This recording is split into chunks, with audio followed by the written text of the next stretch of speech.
अद्य बुधवासरः अथवा सौम्यवासरः अधिक श्रावण शुद्ध प्रतिपदा शुद्ध द्वितीया दिनांक 19 जुलै 2023 पतंजलि योग सूत्र अभ्यंतन निरोधः मूकं करोति वाचालं पंगु खलु धर्म साधनं कनिष्ठिकाधिष्ठितकालिदासो यदुक्तवान् तद् अहमत्र वक्ष्ये उद्दिष्टमायुर्वेदस्य स्वस्थस्य स्वास्थ्यरक्षणम् आतुरे रोगमुक्तिश्च द्वयमेतत् प्रयुज्यते योगशास्त्रेऽधुना किन्तु न तस्य प्रयोजनम् द्वयोर्मोक्षप्राप्तिः स्यात् योगो मोक्षप्रवर्तकः स्वास्थ्यञ्च रोगमुक्तिश्च मोक्षप्राप्तिस्तथैव च सम्यक् अध्ययनेनैव आयुर्योगस्य तद्भवेत्।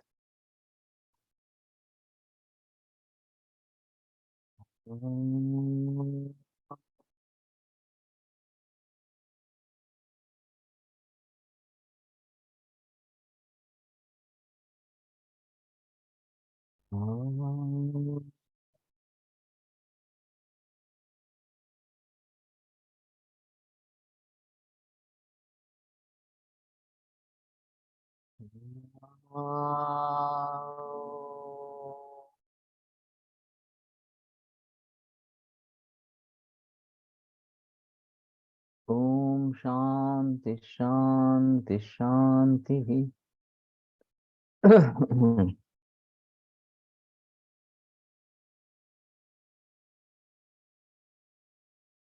प्रथमोऽध्यायः समाधिपादः।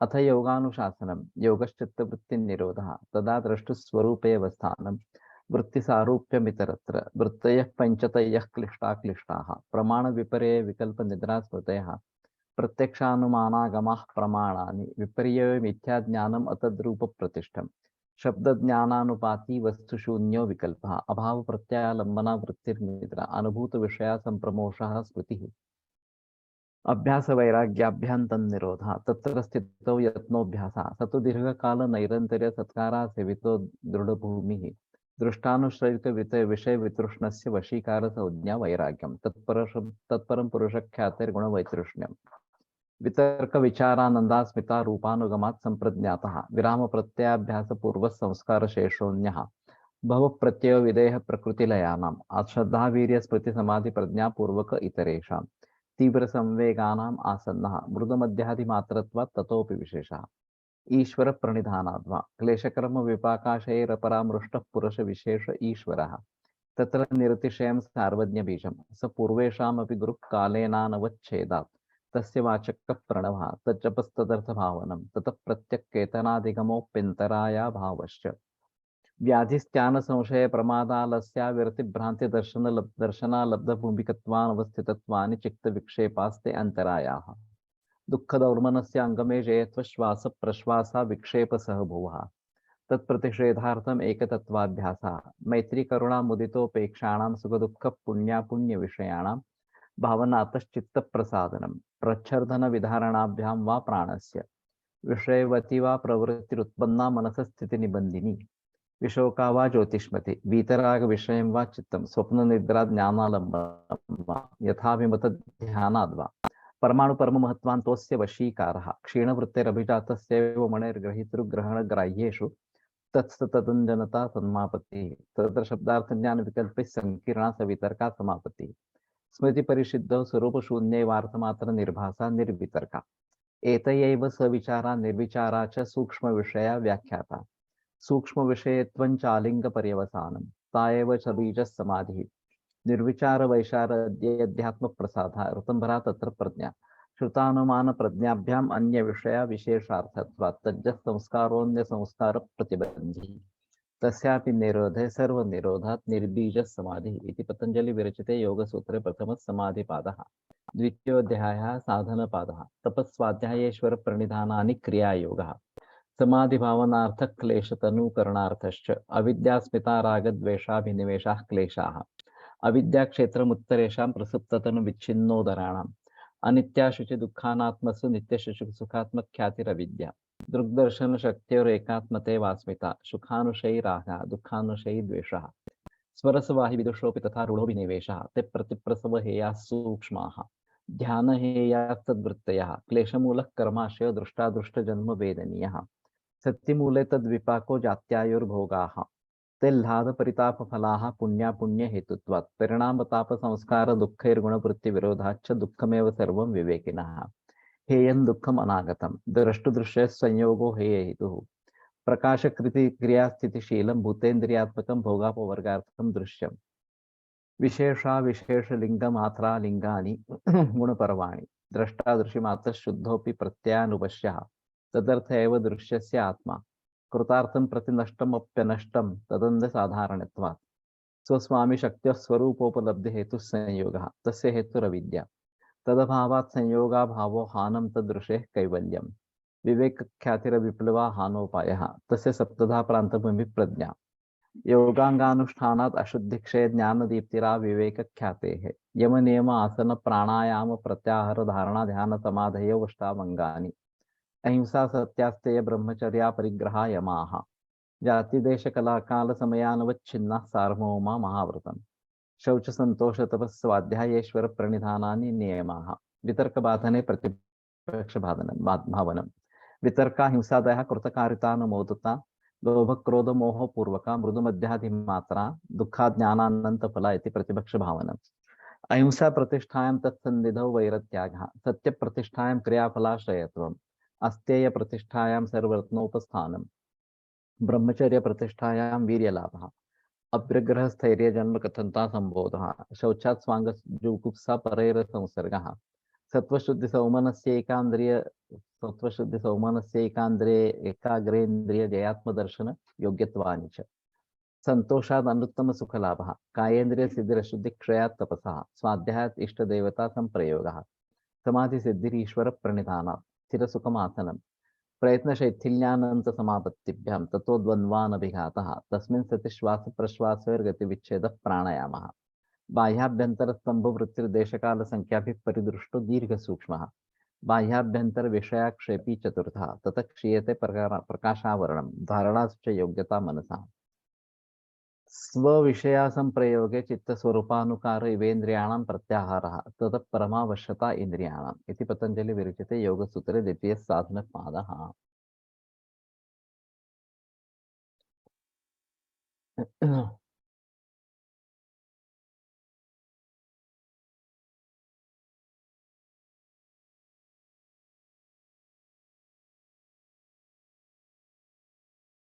तो हम साधक जो है उसके बारे में बात कर रहे थे। तो अपने जीवन के बारे में किस प्रकार से मुझे जी लेना है इसके बारे में वो विचार करने लगता है।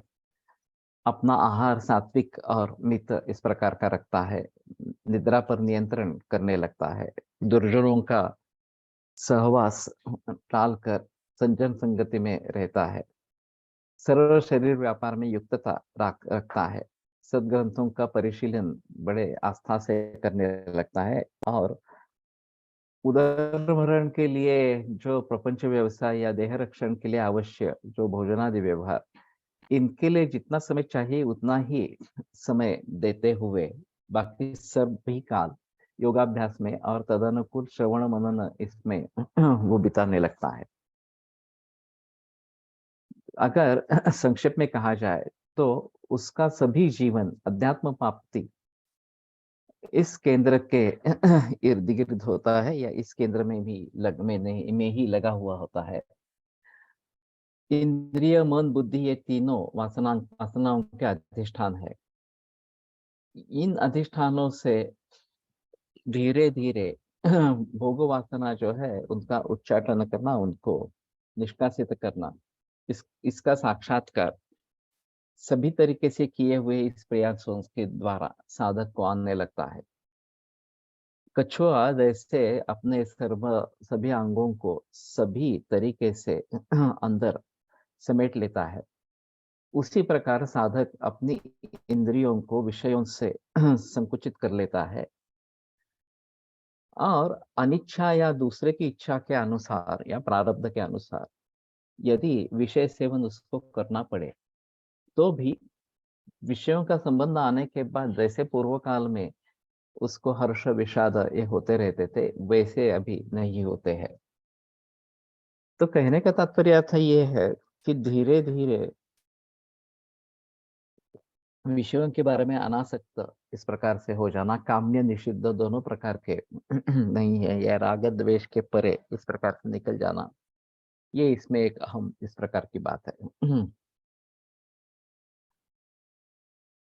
तो विषय सेवन से पहले जो उसके मन में एक चांचल्य निर्माण होता था, वो अभी नहीं होता। और फिर इंद्रिय और मन, इसके बारे में जितेंद्रियत्व उसके यहाँ उत्पन्न होता है। लेकिन इस जितेंद्रियत्व को ऊपर जो वर्णित प्रयत्न और जागरूकता, इनकी आवश्यकता होती है। इन प्रयत्नों में थोड़ी भी अगर शिथिलता हो जाती है तो भोगवासना सिर उठाने लगती है।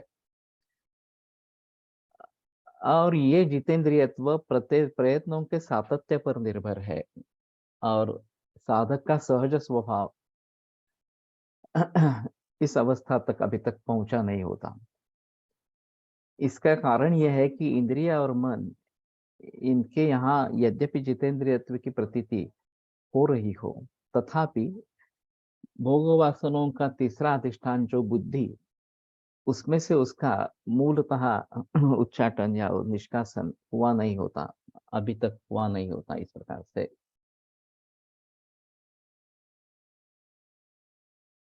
और बुद्धि में भोग वासना औत्सुक्य मात्र से ही सही, लेकिन वहां पे पड़ी रहती है, वहां पे होती है।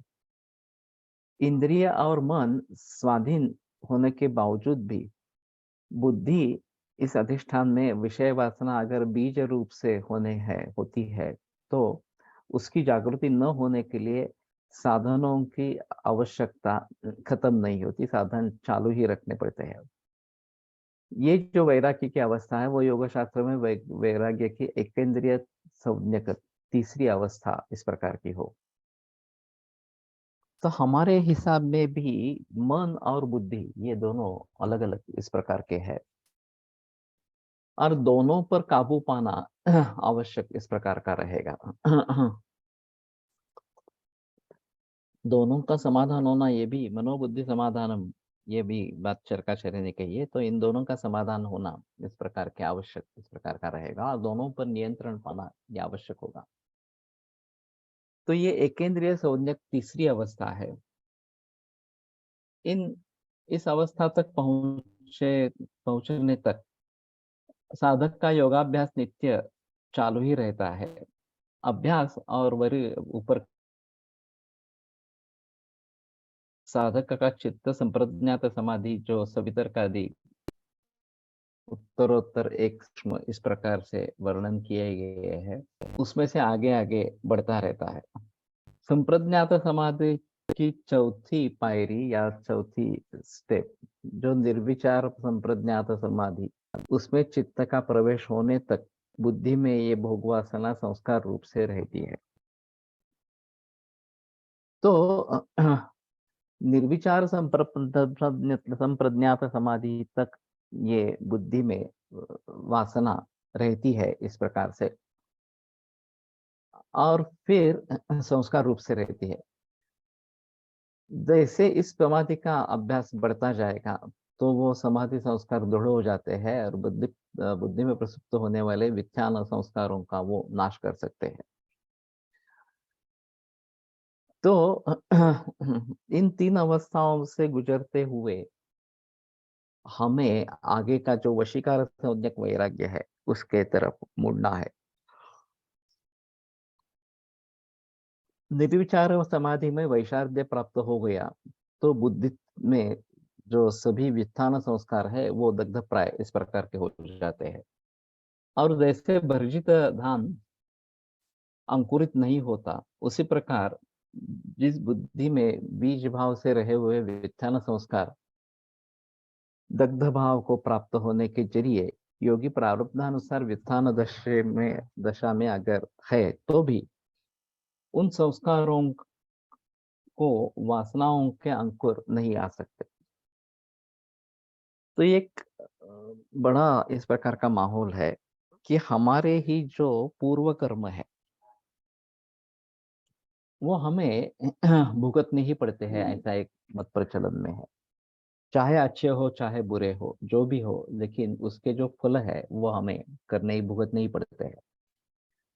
उसको एक दूसरा मार्ग है कि अगर हम भुगतना नहीं चाहते हैं, तो वो दग्ध बीज हो जाए, इस प्रकार की तपस्या करें। ये एक प्रकार की तपस्या है। तो इससे उन संस्कारों को दग्ध भाव इस प्रकार का प्राप्त हो जाता है और फिर वो फिर से निर्माण नहीं होते। एक बार दग्ध होगी चीज, जैसे फिर से अंकुरित नहीं होती। बीज है, अगर वो दग्ध बीज हो गया, तो उसमें से अंकुर नहीं आएंगे। उसी प्रकार ये भावना, भोग रूपी संस्कार जो है, वासना रूप संस्कार है, वो एक बार दग्ध बीज होने के बाद फिर से उभरेंगे नहीं, ये इनका कहना है। तो ये भी एक तरीका है कि हम पूर्व कर्मों से कैसे बचे। जैसे यहाँ पे बताया गया कि भोग वासना से कैसे मुक्त हो जाए और फिर से उसमें से भोग वासना निर्माण न हो, इसके लिए दग्ध बीज अगर वो हो जाते हैं, तो फिर आगे उससे फिर से एक बार भोग वासना निर्माण होगी, ऐसी बात नहीं होगी। तो ये एक अहम मुद्दा इस प्रकार का रहेगा। हम्म।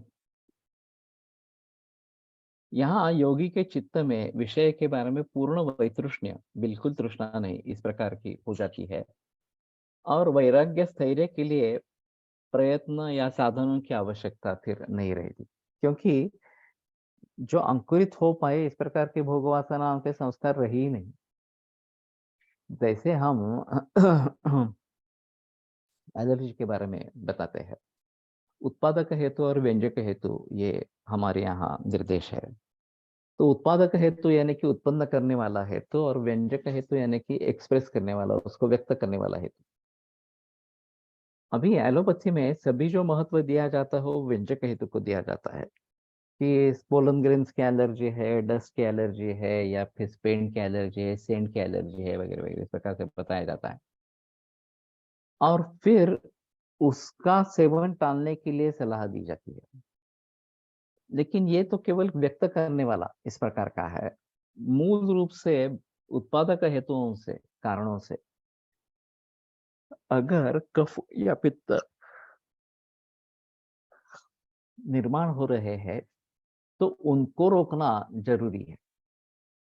कोई व्यक्ति दही खा रहा है, पानी ज्यादा पी रहा है, खट्टी चीजें खा रहा है, या विरुद्धान्न का सेवन कर रहा है, वगैरह वगैरह, और उसके शरीर में दोषों का संचय हो रहा है।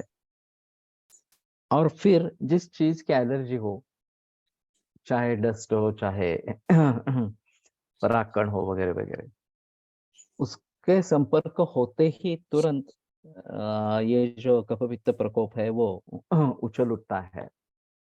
और फिर एलर्जिक अर्टिकेरिया वगैरह, स्प्रिंग कटार वगैरह, इस प्रकार के बीमारियां होती है।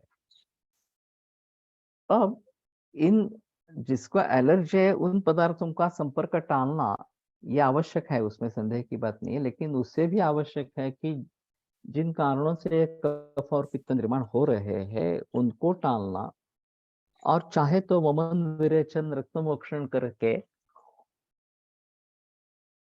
इन दोषों को बाहर निकाल देना। तो एक बार पंचकर्म से शुद्धि शरीर की हो जाए और ये दोष बाहर निकल जाएंगे, तो एक्सप्रेस फैक्टर, व्यक्त करने वाला जो फैक्टर है, वो होने के बावजूद भी कुछ व्यक्त होगा ही नहीं, क्योंकि अंदर कुछ व्यक्त होने के लायक है ही नहीं। बढ़े हुए दोष अगर है तो वो व्यक्त होंगे, लेकिन अगर बढ़े हुए दोष नहीं है तो व्यक्तता नहीं आएगी। उसी प्रकार से भोग वासना के संस्कार अगर दग्ध बीज हो जाते हैं, तो कारणवशात भोग वासना उद्दीपित होना ये नई बात होगी, क्योंकि वो है ही नहीं वहां पे इस प्रकार से। तो मूल रूप से कारणों का विच्छेद इस प्रकार से हो जाने से ये कार्य दोहराता नहीं है। ये एक अहम मुद्दा है। भोग वासनाओं में अटक जाना उसके आपूर्ति के लिए प्रयास करते रहना, ये जो बात अभी होती रहती है, वो नहीं हो, इसलिए उनको दग्धबीज बनाना ये आवश्यक इस प्रकार का रहेगा। विषय वैतृष्ण्य ये योगी का सहज स्वभाव हो जाता है, अथवा ऐसा भी कह सकते हैं कि निर्विचार समाधि में वैशारद्य प्राप्त होने पर व्युत्थान दशा में जब वो कुछ व्यवहार करता रहता है, तो वो योगी लौकिक दृष्टिया यद्यपि विचित इस प्रकार का दिख रहा हो, तथापि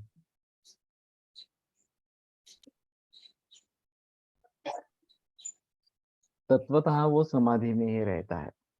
हमें लग रहा है कि योगी बोल रहा है, सो रहा है, बाकी कुछ काम बातें कर रहा है, काम कर रहा है वगैरह इस प्रकार से, लेकिन वास्तव में ये उसकी व्युत्थान दशा नहीं है, बल्कि समाधि अवस्था ही है। मुक्त योगी इस प्रकार का कहा जाता है। मैंने एक उदाहरण बताया था, कोलर करने के बताया था, तो क्या ऐसा प्रकार का एक मुक्त योगी था, पड़ा रहता था और कुछ लोग खाना खाने के लिए देते तो खा लेता था इस प्रकार से। कपड़ों की शुद्ध नहीं रहती, कपड़े है नहीं है इस प्रकार से। तो एक व्यक्ति ने इसको मिर्ची का कल्क बना के खिलाया। वो 12 बजे जो भी कोई व्यक्ति जो भी लाएगा वो खा लेता था, तो उसने खा लिया। दूसरे दिन ये व्यक्ति देखने के लिए गया, तो गुरुद्वार में सूजन थी, वहां से खून बह रहा था और एक कुत्ता वो खून छाट रहा था। और योगी तो वैसा ही पड़ा था, उसको कुछ ध्यान में नहीं आ रहा था। तो इसने आगे जाकर उसकी क्षमा याचना की, और मैंने खामखा आपको तकलीफ दी, इसलिए मुझे क्षमा करो, इस प्रकार से उन्होंने बताया। तो उसने पूछा क्या हुआ, तो उसने बताया वैसे मिर्च खिलाई थी आपको, और तो फिर आज सूजन है, खून निकल रहा है, कुत्ता खून चाट रहा है वैसे। तो योगी को जैसे काम वाली भाई यार, है ना, 55 चमड़ी सेंट जाने और कुत्ता जाने,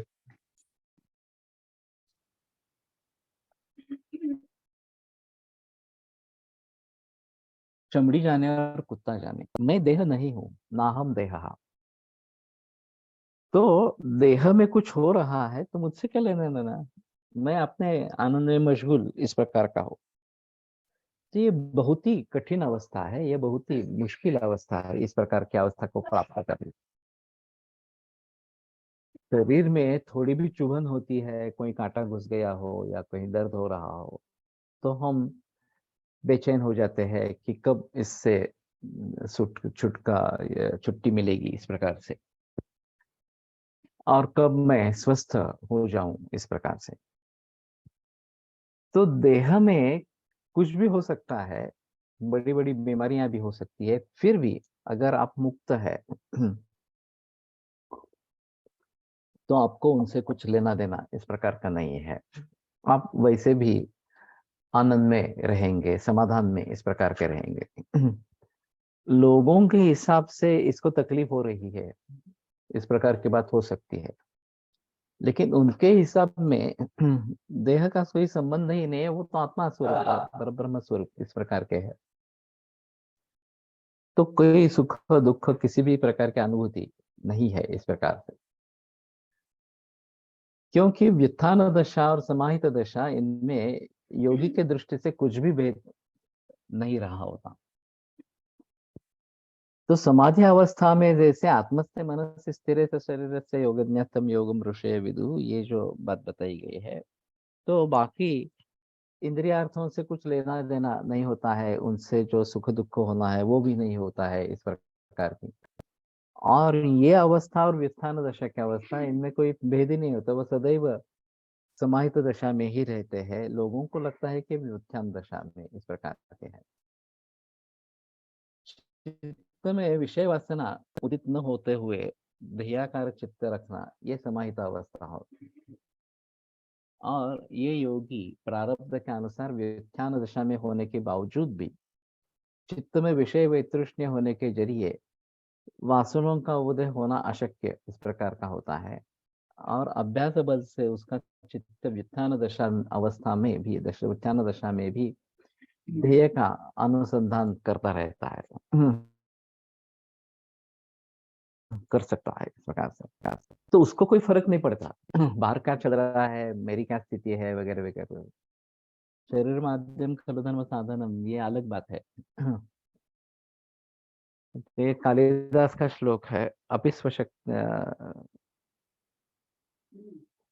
अपिस्वशक्त्या तपसि प्रवर्तते शरीर माध्यम खलु धर्म। तो जलान्यपि स्नात विधि क्षमाणि ते।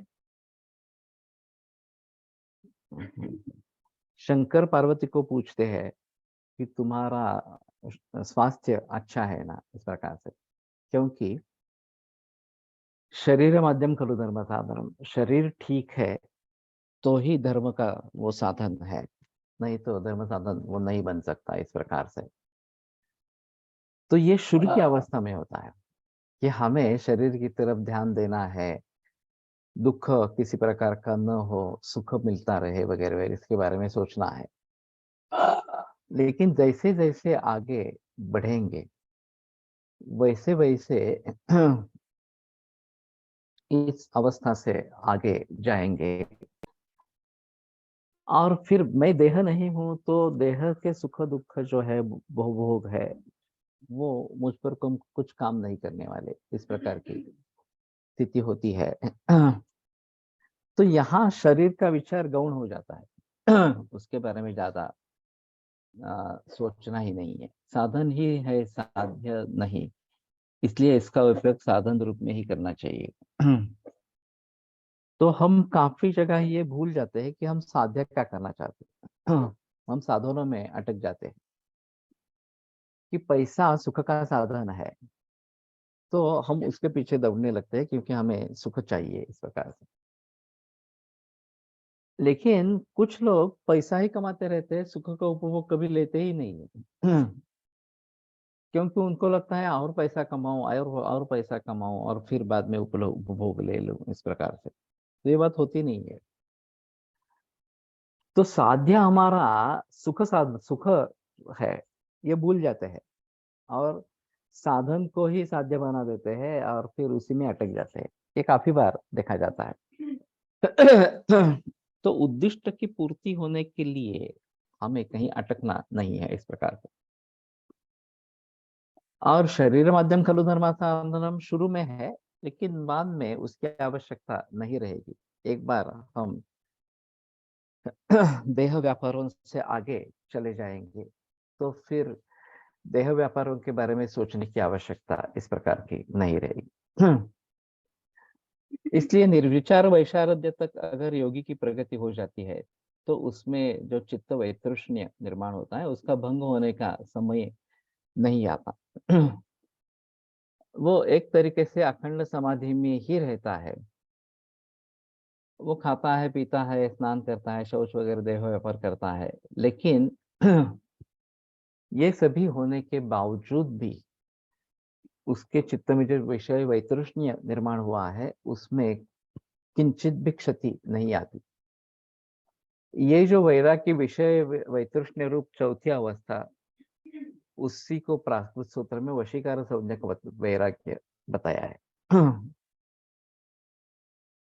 तो विषयों के बारे में बिल्कुल तृष्णा नहीं रही, कि कुछ भी उपभोग लालसा नहीं रही। चरकाचार्य ने जो बात कही थी कि नैष्ठिकिंतु विनोपधाम उपधा ही परो हेतु दुख दुखाश्रय प्रतः त्याग सर्वोपधानांच सर्व दुख व्यपोह। तो उपधा या उपभोग लालसा ये पर हेतु है, श्रेष्ठ हेतु है, दुखाश्रय देने वाले इस शरीर का। तो त्याग सर्वोपधानांच सर्व दुख व्यपोह, अगर सभी उपधाओं का त्याग हो जाता है तो सभी प्रकार के दुख दूर हो जाते हैं। कोशकारो यथा अंश उपादत्ते प्रधान उपादत्ते तथार्थे तृष्णा बज्ञा सदा तुका। जैसे रेशम का कीड़ा कीटक अपने ही शरीर से तंतुओं को निकालकर एक कोश बना लेता है, जो उसके वध के लिए कारण हो जाता है, क्योंकि उससे रेशम पाने के लिए उसको उबलते हुए पानी में डाल देते हैं तो कीड़ा अंदर ही अंदर मर जाता है। तो जिसको उसने निर्माण किया, उस रेशम ने ही उसकी जान ले ली इस प्रकार से। तो उसी प्रकार से उपभोग लालसा जो है वो आगे बढ़ने नहीं देती, बल्कि अधपात कर देती है, या फिर अधोगति उस योगी की हो जाती है। तो धीरे धीरे हमें इन राग द्वेष सभी से दूर होना है, और शुरू में तो आत्मस्थ मन से स्थिर बात हो सकती है, आत्मा में मन स्थिर करना है। फिर आत्मा केवल अस्तित्व रूप आत्मा है इस प्रकार के सोचना है, और बाद में जिनके जरिए ज्ञान हो रहा है ये प्रकृति का भी लय हो जाता है, तो कुछ नहीं रहता इस प्रकार में। तो मोक्ष की इच्छा है, ये भी इच्छा शुरू में होगी, लेकिन आगे चलकर कुछ भी इच्छा नहीं होगी, क्योंकि मोक्ष की इच्छा है फिर से भोग वासना इस प्रकार की होगी। तो उससे भी बचना है, तो आगे कुछ भी नहीं रहेगा ना कोई इच्छा होगी, ना कोई हम प्रयास करना इस प्रकार से चाहेंगे। तो ये वैराग्य, विषय वैतृष्ण्य रूप वैराग्य, ये चौथी अवस्था है, और उसी को वशीकार संज्ञक वैराग्य कहा गया है। एक बार इस वैराग्य का उदय हो जाए तो चित्तवृत्तियों का संपूर्णता निरोध जिस असंप्रज्ञात समाधि में होता है, उस समाधि की अभ्यास की पात्रता योगी के योगी में आ जाती है, और फिर वो उसकी तरफ प्रस्थान करता है। तो जब तक ये वशीकार संज्ञक वैराग्य के बारे में विषय वैतृष्ण्य रूप वैराग्य है, या फिर चौथी अवस्था है वैराग्य की, जब तक प्राप्त नहीं होती तब तक योगी आगे नहीं बोला बढ़ता पाणी गळून राहिलं तथा त्याच्यात. दसम प्रज्ञात समाधि में जाने के लिए तैयार नहीं। वेळा लागला कोण त्यातून पाणी ते असलं वरील विवेचन से और एक बात स्पष्ट हो जाती है कि जैसे वशीकार संज्ञक वैराग्य में जो वैतृष्ण्य ये अभाव रूप नहीं होता, लेकिन विषय तृष्णा का एक प्रतिपक्षी वृत्ति, तृष्णा की एक प्रतिपक्षी वृत्ति, इस प्रकार का ये वैतृष्ण्य है तो ये थोड़ा अजीब मुद्दा इस प्रकार का है कि तृष्णा का अभाव हो जाना ऐसा न होते हुए उसका एक प्रतिपक्ष इस प्रकार के वृत्ति रूप से वहां पे हो सकता है। ये वैतृष्ण्य उत्पन्न होने के पूर्व विषय तृष्णा का अस्तित्व की आवश्यकता होती है जैसे ऐसे अभाव सब प्रतियोगी, अभाव के बारे में जिसका अभाव है वो उसका प्रतियोगी होता है, घटाभाव का प्रतियोगी घट इस प्रकार का है तो उसी प्रकार से विषय वितृष्णा होने के लिए विषय तृष्णा होनी चाहिए, वो उसकी प्रतियोगी इस प्रकार की है। तो विषय तृष्णा की आवश्यकता होती है। पूर्व काल में अगर विषय तृष्णा न हो तो उत्तर काल में विषय वैतृष्ण्य संभवता नहीं है। तो जो जन्म से ही या बहुत बचपन से ही विषय वितृष्ण इस प्रकार के है, उनके बारे में ये बात होती ही नहीं है कि आगे कुछ करने की इस प्रकार की जरूरत होती ही नहीं है। शुकासारखे पूर्ण वैराग्य, जैसे रामदास ने जो कहा है कि शुक या एक आदर्श वैराग्य के लिए इस प्रकार से, या फिर शंकराचार्य भी इसी प्रकार के रहे। तो इनके मन में विषय तृष्णा हुई ही नहीं, तो वैतृष्ण निर्माण होने का कोई सवाल नहीं। लेकिन बाकी सभी लोगों में विषय तृष्णा होती है, और फिर उसका प्रतिपक्षी विषय वैतृष्ण इस प्रकार का निर्माण होता है। साधन साध्य साधक विलय अलग नहीं रहते हैं, एक हो ही जाते हैं, है इस प्रकार से। तो ज्ञाता ज्ञेय ज्ञान, ये त्रिपुटी जनरली बताई जाती है। तो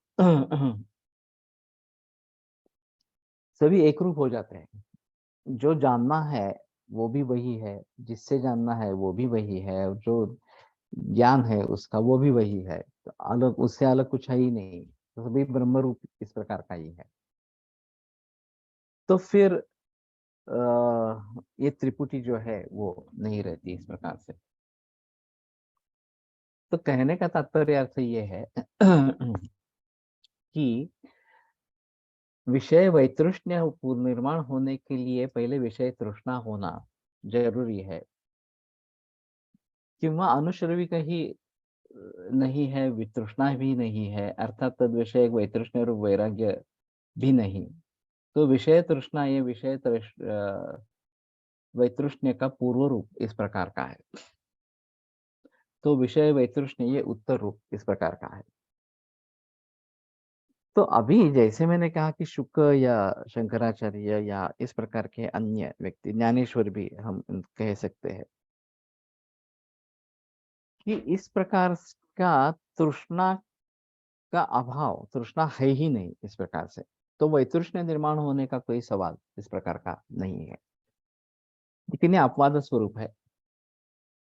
अनुश्रविक यानी कि जो सुनने की इच्छा रखता है शिष्य छात्र इस प्रकार का, और फिर उनका पालन करता रहता है, गुरु का अनुकरण इस प्रकार का करता रहता है।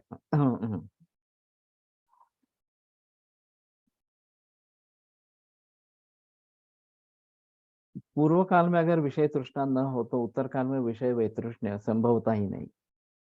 जो विषय दृष्ट भी नहीं है, अनुश्रविक ही नहीं है, उसके बारे में तृष्णा भी नहीं होती, अर्थात तद विषय एक वैतृष्ण्य रूप वैराग्य भी नहीं होता है। अभी स्वर्ग, नरक, मोक्ष वगैरह सभी जो बातें हैं, इनके बारे में हमें कुछ अनुभव इस प्रकार का तो है ही नहीं कि स्वर्ग क्या होता है, नरक क्या होता है वगैरह वगैरह इस प्रकार का। तो उसके बारे में वैतृष्ण्य निर्माण होना ये संभव इस प्रकार का नहीं है। तो ये केवल कपोल कल्पित इस प्रकार की परिस्थिति रहेगी। हमारे सामने अगर एक डोर है और एक उसका ये पूर्व की तरफ है और दूसरा पश्चिम की तरफ है,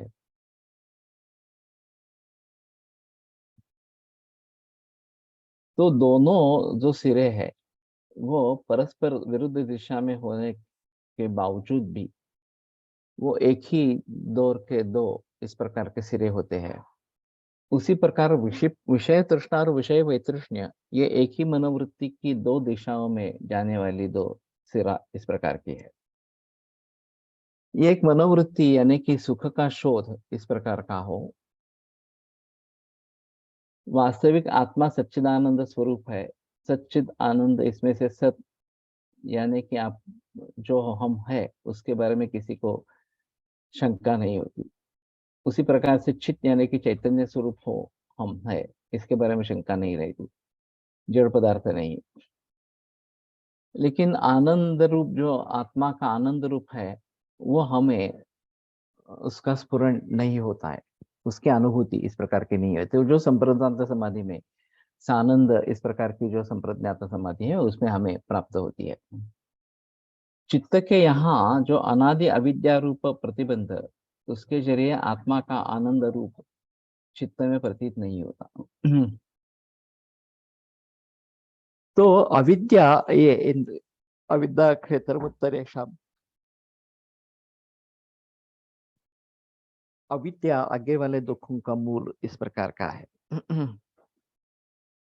तो इस प्रकार से ये अविद्या के जरिए ये बातें होती रहती है। चांगदेव पासष्ट जो ज्ञानेश्वर ने लिखी है उसमें शुरुआत ही ऐसी की है। हे चांगदेव को तो बताना आरंभ करते हैं कि ये जो सब जगत हम देख रहे हैं ये वास्तव में ब्रह्म ही है, अलग कुछ है ही नहीं इस प्रकार। हमें ब्रह्म के ऊपर जगत भासमान इस प्रकार का होता है, वास्तव में ये ब्रह्म जगत है ही नहीं, ये केवल ब्रह्म ही इस प्रकार का है। तो इस प्रकार की दृष्टि प्राप्त होना ये भी काफी मुश्किल इस प्रकार का काम है। और इसलिए क्रमशः अगली अगली अवस्था में अगर हम जाएंगे तो वो दृढ़ इस प्रकार का हो जाता है। तो आनंद की अनुभूति नहीं होती जब तक हम आत्मस्थ मन से स्थिर है, इस प्रकार की बात नहीं होती।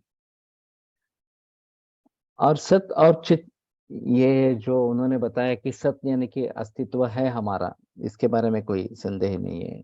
हम चैतन्य स्वरूप है, इसके बारे में कोई संदेह ये संशय नहीं है। फिर भी उसकी अनुभूति होना, आनंद की अनुभूति होना, ये एक अलग बात इस प्रकार की रहेगा। और ये संप्रज्ञात समाधि में अगली अगली अवस्था में ये बातें होती रहेगी इस प्रकार से।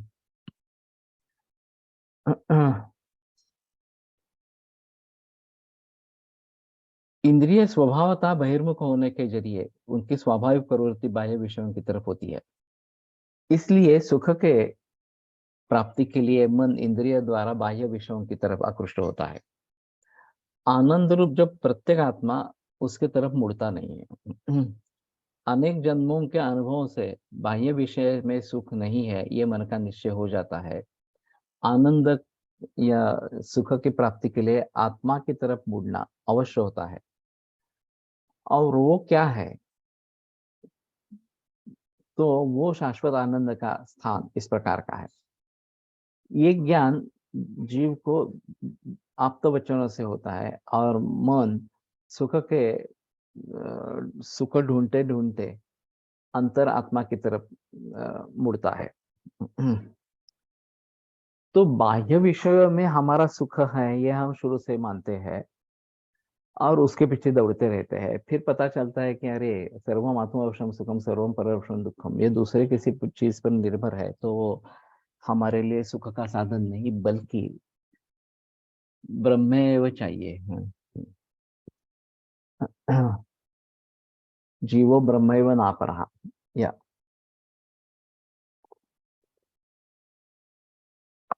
तो इस प्रकार से उसको आत्मा की तरफ मोड़ने के लिए समय लगता है। शुरू में तो वो बाह्य विषयों में ही आकृष्ट होता रहता है, इंद्रियों के विषयों में। जब ये पता चलता है कि ये वास्तव में सुख नहीं है, सुख जैसा प्रतीत हो रहा है लेकिन दुखमेव सर्वम विवेकिनः, तो उससे निवृत्ति होनी चाहिए। और इन सुख के कारण उपभोग लालसा बढ़ती रहती है, वासना बढ़ती रहती है, उसको पहले काबू में करना है। एक बार ये काबू में आने पर हम आत्मा में मन स्थिर करना आरंभ करते हैं और फिर आत्मा आनंद स्वरूप है, इसकी अनुभूति आने लगती है, तो आनंद की अनुभूति होती है। ये ज्ञान हमें आप्तवचन से होता है इस प्रकार से। और फिर सुख के शोध के लिए मन अंतर्मुख होकर जब विषयों की तरफ दौड़ता है, तो वो विषय तृष्णा है और विषय में सुख नहीं, इस प्रकार का निश्चय अनुभव से होने के जरिए विषयों से दूर होके अंतर्मुख होकर आत्मानंद का शोध करने लगता है, उसकी खोज करने लगता है। तो विषय वैतृष्ण्य इस प्रकार का है। तो हमें विषयों से अलिप्त इस प्रकार का होना है। विषयों के बारे में जो तृष्णा है, पुनः पुनः परिवर्तन इच्छा है, उसको काबू में रखना है और फिर अंदर आत्मा की तरफ उसको जोड़ना है, आत्मा में लीन करना है, तो आनंद की अनुभूति आने लगेगी। इससे भी आगे चले जाएंगे तो केवल आत्मा है, मैं हूं, इतनी ही अनुभूति रहेगी। ये संप्रज्ञात समाधि की चौथी अवस्था इस प्रकार की है। सास्मित इस प्रकार से अस्मिता भाव कि मैं हूं, इस प्रकार का भाव इसमें होना ये जरूरी इस प्रकार का है। और फिर उसके आगे निकल जाएंगे तो ये ज्ञाता ज्ञान कुछ भी नहीं रहता। जिनके जरिए ज्ञान हो रहा है वो भी विलीन इस प्रकार के हो जाते हैं और फिर हम ब्रह्म स्वरूप बन जाते हैं। तदा दृष्टि स्वरूप अवस्थान, ये जो बात कही गई है कि योग अगर सिद्ध हो गया, चित्तवृत्तियों का निरोध हो गया, तो दृष्टा अपनी मूल अवस्था में स्थित हो जाता है इस प्रकार से। तो ये मूल अवस्था ब्रह्मरूप अवस्था है। तो अतः परम ब्रह्मभूत हो, इसके बाद वो ब्रह्मभूत हो जाता है और फिर उसका कोई नामो निशाना इस प्रकार का नहीं रहता। तो इन सभी अवस्थाओं से आगे आगे आगे जाना है, ये विषय वैतृष्ण्य इस प्रकार का होता है। चित्त में विषय वासना है, इसलिए साधक को निराश अथवा दुखी न होने का कोई कारण नहीं, बल्कि इस प्रकार से उसे सोच लेना है कि चित्त में विषय तृष्णा जितनी उत्कट, उसकी प्रतिक्रिया वैतृष्ण्य ये भी उतना ही उत्कट इस प्रकार का होगा। तो action and reaction are equal and opposite. तो अगर हम अटक रहे हैं विषय वासना में, तो उसके बारे में दुख करने की आवश्यकता नहीं है। हम आगे कैसे बढ़ेंगे? जितनी विषय वासना ज्यादा उत्कट, उतनी विरक्त भी ज्यादा। माल्या कोड़ी का वाल्मीकि क्यों बन सका? क्योंकि उसकी विषय वासना बहुत ही प्रबल थी कि मेरे परिवार का मुझे पालन करना है, तो इसलिए मेरा कर्तव्य है कि मैं लोगों को मारूं, उनकी संपत्ति छीन लूं, इस प्रकार से ऐसा उसका मत था। तो ये भी काफी गंभीर मामला है इस प्रकार से, इस प्रकार की मनोवृत्ति हुआ। लेकिन नारद के उपदेश के बाद जब उसने अपने आप को समर्पित समर्पित कर दिया और तप करने लगा, तो 12 बरस के बाद उसके सभी जो कर्म थे वो दग्धबीज इस प्रकार के हो गए और वो वाल्मीकि ऋषि बन गया। तो इतने बुरे कर्मों के बावजूद भी वो एक अच्छा ऋषि मुनि इस प्रकार का बन गया। तो ये बात होती है, ऐसा नहीं है कि ये होगा, ये होगी ही नहीं इस प्रकार से। गेंद हम जितने बलपूर्वक जमीन पर या भित्ति पर फेंकेंगे, उतना ही उसी प्रकार से वो उछल के वापिस आता है इस प्रकार से। तो विषय वैतृष्ण्य ये जितनी इच्छा प्रबल होगी, उतना ही विषय वैतृष्ण्य प्रबल इस प्रकार का हो जाएगा। कई दफा ऐसा दिखता है कि मद्यपान करने वाले, स्मोकिंग करने वाले अचानक एक दिन छोड़ देते हैं। उन्हें जो लगता है कि मैं कभी छोड़ नहीं पाऊंगा इस प्रकार से, एक बार उसके बारे में वैतृष्ण्य निर्माण हो जाए, तो फिर आगे ये चलता नहीं है, ये छोड़ देते हैं, अकस्मात छोड़ देते हैं इस प्रकार के।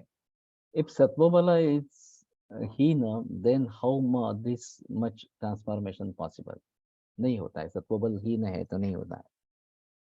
रजा और तम इनको धीरे धीरे कम करते जाना है, तो सत्वबल बढ़ता रहेगा। उसी की उपासना करके बढ़ना है। तो सत्वगुण प्राधान्य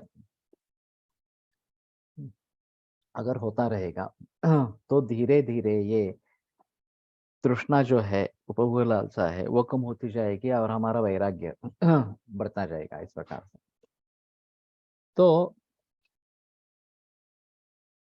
इन्होंने एक और उदाहरण दिया है। 4 दिन मायके गई हुई पत्नी, उसका विरह सहन न होके रात में, अंधेरे रात में खिड़की से कोई सर्प लटक रहा था और उसी सर्प की रज्जू बना के पत्नी को मिलने वाले संत तुलसीदास, ये काफी प्रख्यात कथा है। और पत्नी के प्रथम प्रजोदर्शन के समय होम हवन के लिए नित्य की जो भोजन की वेला है वो टल गई। इसके उद्विग्न होकर योगी बने हुए सदा शिवेंद्र सरस्वती। तो ये उदाहरण साधक को ये धीर देते हैं कि साधक के यहाँ सुख का खोज करने की भावना अगर बलवत इस प्रकार की है, तो विषय तृष्णा जितनी प्रबल उतने ही वेग से विषय वैतृष्ण्य ऊपर आ सकता है। तो इससे सचिंत होने की आवश्यकता नहीं है कि मेरी विषय तृष्णा कम नहीं हो रही, ये बढ़ी रही है इस प्रकार से। लेकिन ये निश्चय होना चाहिए कि मुझे इससे बाहर निकलना है, मुझे विषय में अटक के नहीं रहना है इस प्रकार से। तो फिर विषय वैतृष्ण्य जरूर हो जाएगा और जल्दी उसमें से बाहर निकलेंगे। हीन सत्व person can be shifted to uttama sattva. It is not inbuilt, it's changing entity. Charakacharya ने प्रवर सत्व, मध्यम सत्व और अवर सत्व ये 3 प्रकार बताए हैं। प्रवर सत्व वाले व्यक्ति किसी भी मुसीबत में अपने आप डटे रहते हैं, मार्ग ढूंढ लेते हैं और उसके अनुसार काम करते हैं। शिवाजी महाराज इसका अप्रतिम उदाहरण इस प्रकार का है। उनके ऊपर जितने भी गहरे संकट आए, उन सभी में से उन्होंने मार्ग ढूंढा इस प्रकार से। मध्यम सत्व व्यक्ति खुद नहीं कर सकते, लेकिन दूसरों की सहायता मिलते हैं तो कर सकते हैं। तो अगर प्रबल सत्व व्यक्ति की जोड़ हो तो मध्यम सत्व व्यक्ति भी काम अच्छा कर सकते हैं। लेकिन अवर सत्व नहीं खुद को संभाल सकते हैं, नहीं दूसरों के द्वारा भी संभाले जाते हैं। तो उनके बारे में केवल और केवल परिस्थिति अनुकूल रहेगी तो ही वो कुछ काम कर सकते हैं, नहीं तो नहीं कर सकते। तो सत्व में इस प्रकार से परिवर्तन लाना पॉसिबल है या नहीं है, ये बड़ा अहम मुद्दा है।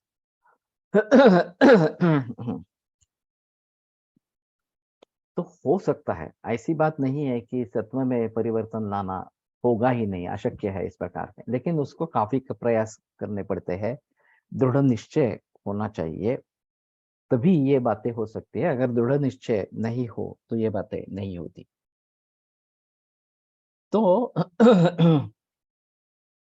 वैराग्य की प्राथमिक अवस्था में साधक को सावधान होना चाहिए। युक्ताहार विहार, प्रशांत पवित्र स्थल में निवास, दुर्जन संगति का त्याग, सज्जनों के संगति में रहना, सद्ग्रंथों का परिशीलन और आवश्यक कार्य में जो करना है उसके व्यतिरिक्त किसी भी क्षण का व्यय नहीं होना है। जो भी करना है वो सत्कारण में होना चाहिए। और ध्यान धारणा आदि का जो निर्विचार सर्वाधि तक पहुंचने की ये योगाभ्यास की प्रगति जो आवश्यक है, उसके बारे में साधक को दक्षता लेनी है, तो वो ठीक तरीके से हो सकता है। तात्पर्य चित्तवृत्ति निरोधार्थ वशीकार संज्ञ का वैराग्य अवश्य है, इसलिए इसका लक्षण इस सूत्र में बताया गया है। इस प्रकार से अभ्यास, वशीकार, संज्ञक, वैराग्य इनकी स्वरूप बताने के बाद इन 2 साधनों से जो असंप्रज्ञात समाधि उसमें जो फलरूप परवैराग्य निर्माण होता है उसका वर्णन तत्परम पुरुष ख्यातिर गुणवैतृष्ण्यम। तो उसके आगे ये गुणवैतृष्ण्य, पुरुष ख्याति, चित्त से पुरुष अलग है इस प्रकार का विवेक होना, ये पुरुष ख्याति इस प्रकार की बताई जाती है। वमन करणे में भी सत्व की परीक्षा इंपॉर्टेंट है। सत्व परीक्षा कैसे करें? सत्व is power of mind, so it can be in any work, good और बैड। ये तो सही है। वैसे सत्व का या मन का प्रयोग ज्यादातर नकारात्मक दृष्टि से किया जाता है। उसको सकारात्मक दृष्टि से अगर किया जाए तो सभी समाज का भला होगा। लेकिन नकारात्मक दृष्टि से किया जाता है। एलोपैथी का अभी तो प्रिंसिपल ही है कि फियर साइकोसिस, लोगों को घबरा देना और फिर उपचार करने के लिए बेबस करना, ये एलोपैथी का प्रिंसिपल है। तो ऐसा अगर प्रिंसिपल हो तो वो साइंस या वैद्यक, आधुनिक वैद्यक किस प्रकार से समाज को स्वस्थ बनाएगा? पॉसिबल ही नहीं है इस प्रकार से। तो किसी भी कर्म के लिए ये मन की ताकत जरूर होती है। सत्व अच्छा होना जरूर होता है। वो अच्छा नहीं है तो हम कुछ भी नहीं कर पाएंगे। वो मन की बात छोड़ो, कोई भी छोटी मोटी चीज के लिए भी हम तैयार नहीं होंगे। तो सत्व कैसे बढ़े, ये देखना जरूरी इस प्रकार का है। असंप्रज्ञात समाधि यानी निर्विचार समाधि है क्या? है। आगे देखेंगे तो ज्यादा पता चलेगा। Uttam sattva indicates only higher level of power of mind, but not in good और बैड सेंस। अगर रज और तम उसके साथ में है, रज जो है वो साथ में है, तो ये बात हो सकती है। हिटलर जैसे व्यक्ति, मुसोलिनी, हिटलर वगैरह इस प्रकार के व्यक्ति, किंग जोन्स, इस प्रकार के व्यक्ति, ये भी उत्तम सत्व वाले हैं, लेकिन उनका सत्व बुरी चीजों में बह रहा है इस प्रकार से। तो ये काफी मुश्किल इस प्रकार का मामला हो जाता है। पूरे विश्व के लिए ये खतरनाक इस प्रकार का हो सकता है। तो ठीक है, धन्वंतरी का जाप करके रुकेंगे, धन्वंतरी और ओंकार का। कल मैं बाहर जा रहा हूँ सोनाली शिंदे के यहाँ, और वहाँ रेंज बिल्कुल ही नहीं है। तो कल का व्याख्यान नहीं होगा, शुक्रवार को फिर से आगे बढ़ेंगे। ओम धन्वन्तरये नमः। ओम धन्वन्तरये नमः। ओम धन्वन्तरये नमः। ओम धन्वन्तरये नमः। ओम धन्वन्तरये नमः। ओम धन्वन्तरये नमः। ओम धन्वन्तरये नमः। ओम धन्वन्तरये नमः। ओम धन्वन्तरये नमः। ओम धन्वन्तरये नमः।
योगेन चित्तस्य पदेन वाचां मलं शरीरस्य च वैद्यकेन योपाकरोत्तं प्रवरं मुनीनां पतञ्जलिं प्राञ्जलिरानतोऽस्मि।